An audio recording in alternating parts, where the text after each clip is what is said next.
Hola, ¿qué tal? Muy buen día, tengan todos ustedes. Mi nombre es Diego Ramírez y el día de hoy vamos a estar revisando el proceso de estabilización de imagen.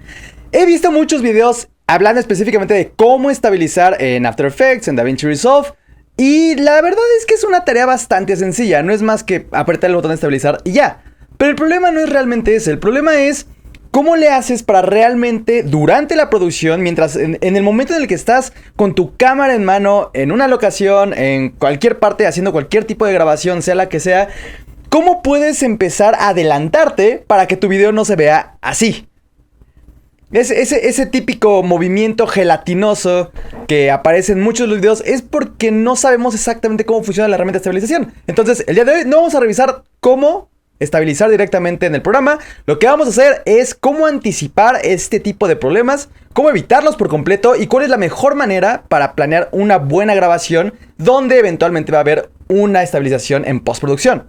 Esta parte me parece muy importante porque para mi gusto hay dos maneras de hacer las cosas. Una es la típica, que es lo solucionamos en post, y eso creo que es de las peores cosas que se pueden hacer, porque eso significa que no sabes realmente lo que estás haciendo y tal vez solamente vas a meter algunos efectos para ver si eso soluciona tu falta de habilidad en muchas otras cosas.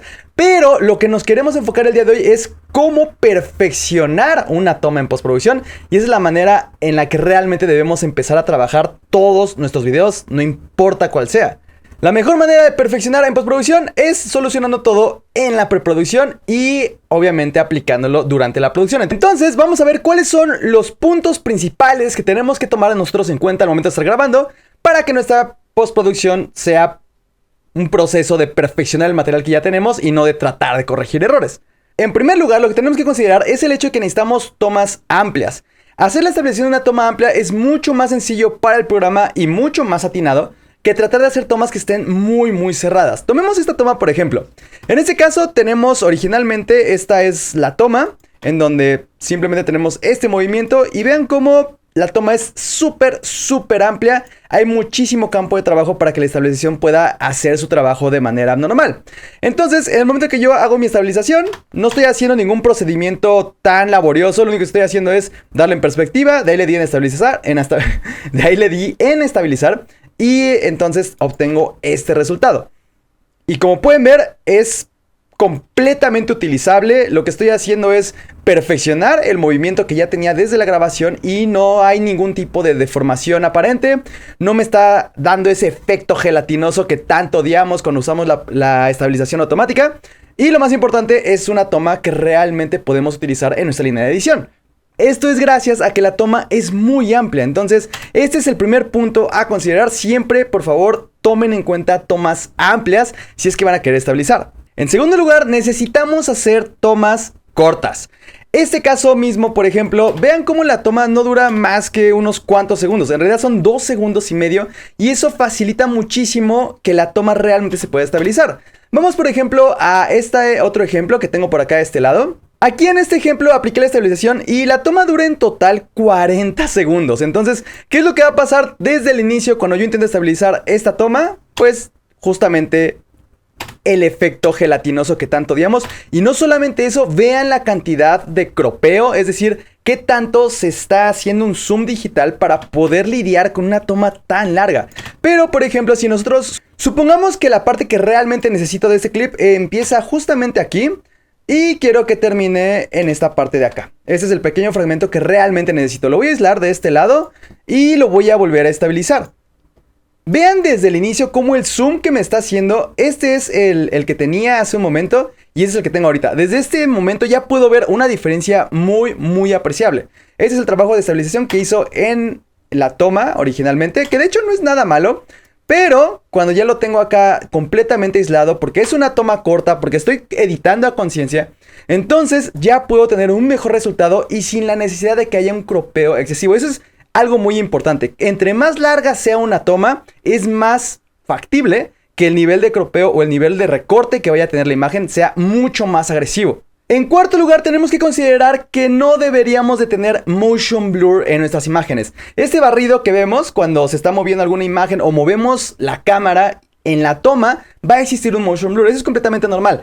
Pero si vamos a pensar en una toma que necesitamos estabilizar, tenemos que evitarlo a toda costa. Y la manera de hacerlo es aumentando la velocidad de obturación Y esa sería realmente la principal manera de hacerlo. O también grabando a muchos cuadros por segundo. Obviamente, entre más cuadros tengamos va a ser más fácil para el programa estabilizar. Pero aún así, si estamos grabando a 30, lo más factible para evitar el motion blur es justamente incrementar la velocidad de obturación. En este caso, por ejemplo, yo tengo una velocidad de obturación de 1/30. Y vean el movimiento como tiene bastante motion blur. Aunque es una toma muy lenta hasta cierto punto. Esto, por ejemplo, de aquí es un poco del fuera de foco. Pero toda esta parte de aquí estaba completamente enfocada en un inicio.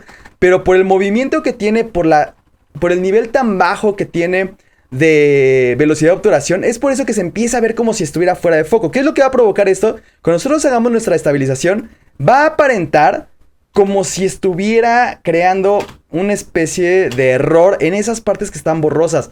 Porque al final del día lo que hace la estabilización es hacer que todo el material se vea un poco más suave o mucho más suave de lo que realmente es.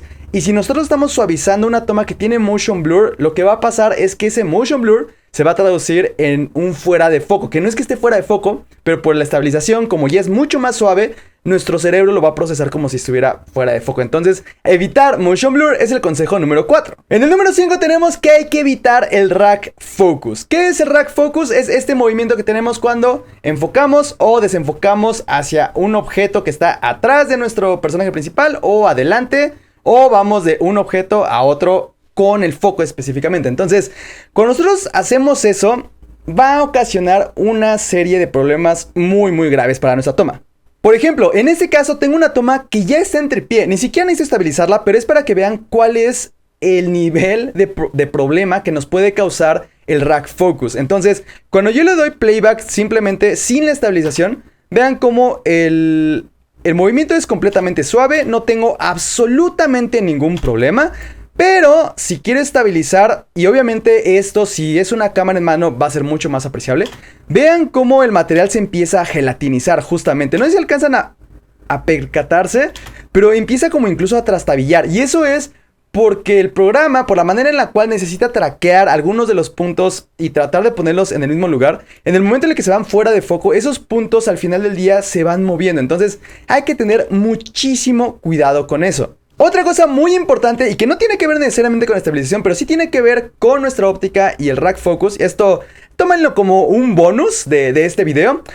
Aquí hice una prueba porque me llamó muchísimo la atención. Hay un concepto que se llama la respiración que tiene un lente. ¿Qué es la respiración? Básicamente se refiere a la manera en la cual pareciera que está haciendo un zoom in o un zoom out el lente, cuando en realidad lo único que estamos haciendo es enfocar. ¿A qué me refiero?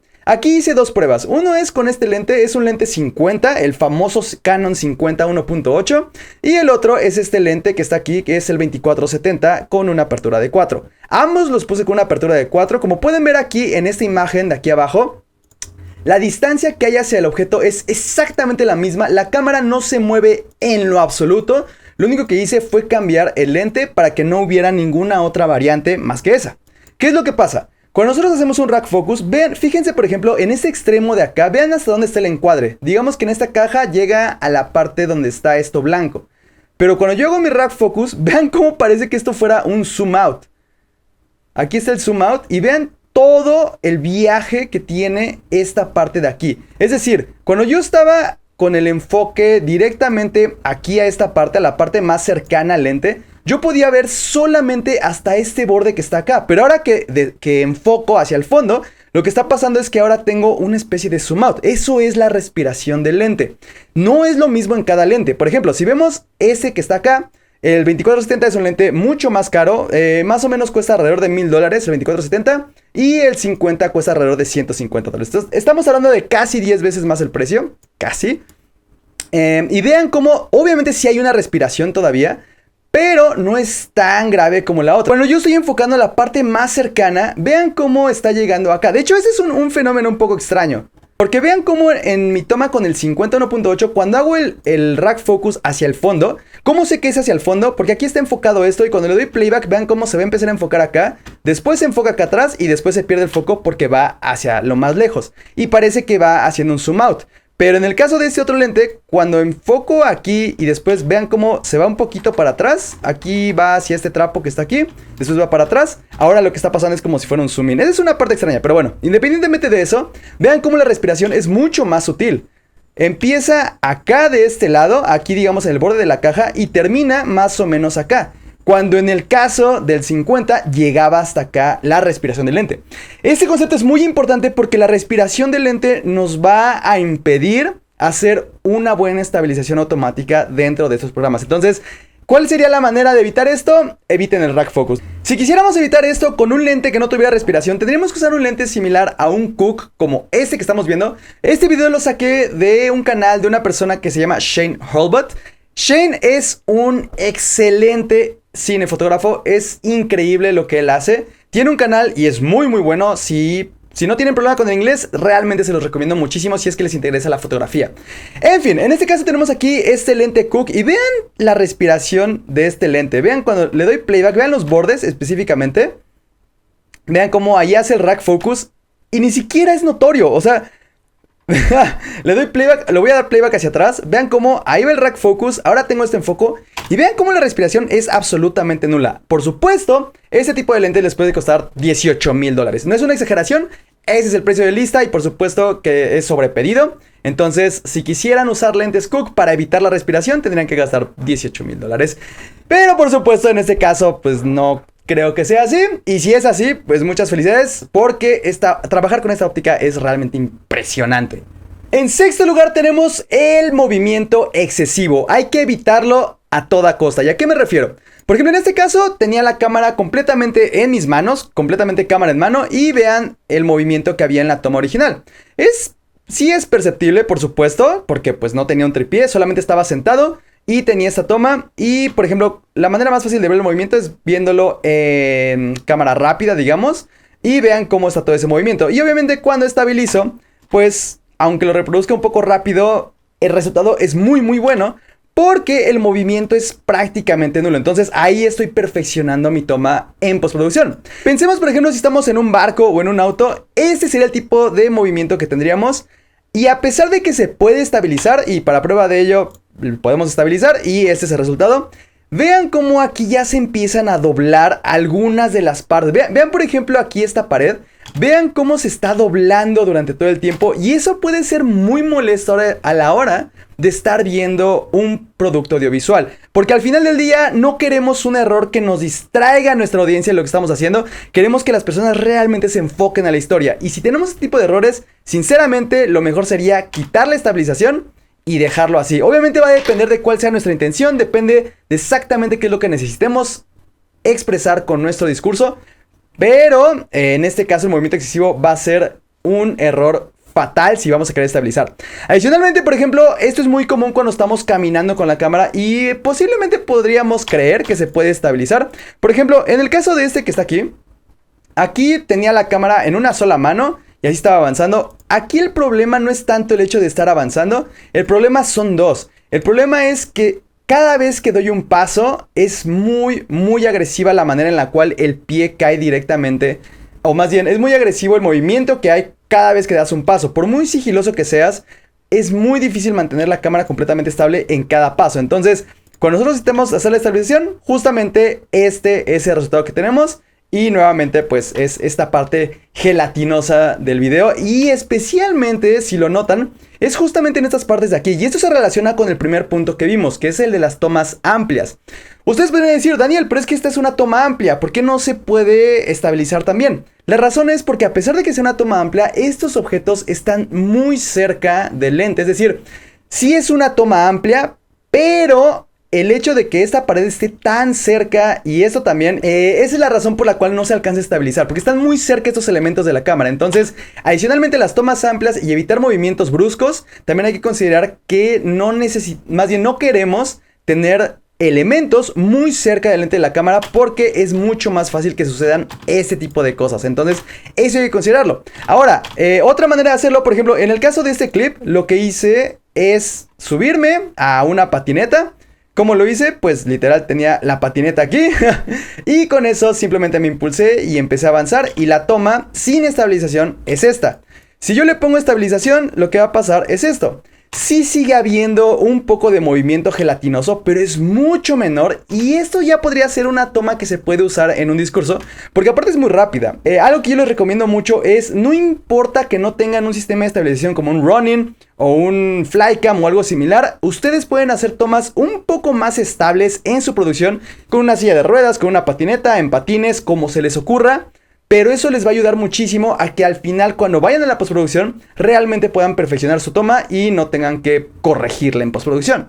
Y finalmente el consejo número 7 es siempre, independientemente de que hay que tener tomas amplias en general, algo que yo les recomiendo mucho es siempre hagan su encuadre un poco más amplio de lo que realmente necesitan. Porque, como ya se pudieron haber dado cuenta, cada vez que yo aplico la estabilización hay un pequeño zoom y si por ejemplo ustedes su encuadre es completamente lo que necesitan, por ejemplo vámonos al otro ejemplo que teníamos de este lado. Si por alguna razón yo tengo un elemento muy importante justamente en el borde, en el momento en el que estabilice, automáticamente eso se va a ir. Entonces, si yo sé que hay algo muy importante en mi cuadro y aparte ya sé que voy a necesitar estabilizar este material, lo que necesito hacer es hacer un encuadre un poquito más amplio, lo suficiente para que cuando haga mi estabilización, entonces sí se siga viendo ese elemento. Porque si es muy importante, necesitamos que aparezca sí o sí dentro de nuestra toma. En conclusión, siempre hay una mejor manera de grabar el material.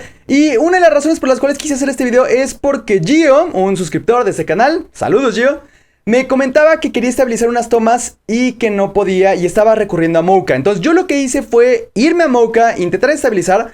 Pero la verdad es que el trabajo que lleva hacer estabilización en Mocha no me parece tan representativo el resultado como para atravesar por todo ese flujo de trabajo. No es tan largo, al final solamente hay que traquear y apretar estabilizar. Pero la verdad es que es mucho más fácil utilizar estas herramientas en DaVinci Resolve específicamente. Y la diferencia es, a mí se me hace realmente algo completamente que se puede desechar. La diferencia que hay entre esos dos programas al momento de estabilizar, al menos con los recursos que yo tengo en este momento, yo no pude hacer una mejor estabilización de la que hace DaVinci Resolve. Y en el mejor de los casos, solamente lograba hacer prácticamente lo mismo que ya hace este programa. Entonces, yo les recomiendo que no se preocupen si ustedes ahorita tienen un material que está muy maltratado al momento de estabilizar. Preocúpense por sus futuras producciones. Piensen en todas las variables posibles. Yo sé que puede ser un poco complicado porque son muchísimas variables, pero lo más importante es estar experimentando con su material. Experimenten en cualquier momento que tengan tiempo. Y lo más importante es que tomen pues todas estas cosas en consideración.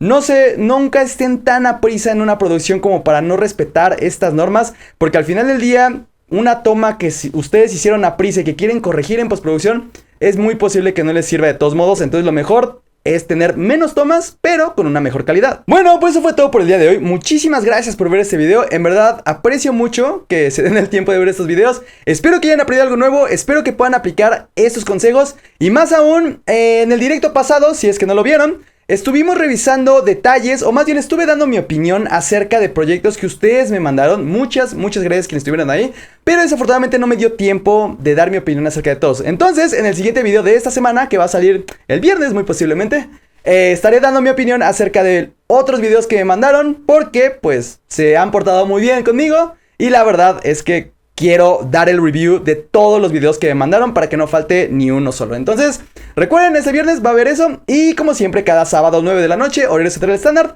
hay directos, que son emisiones completamente en vivo en este canal, donde vemos muchísimas herramientas y también resuelvo sus dudas de lo que tengan.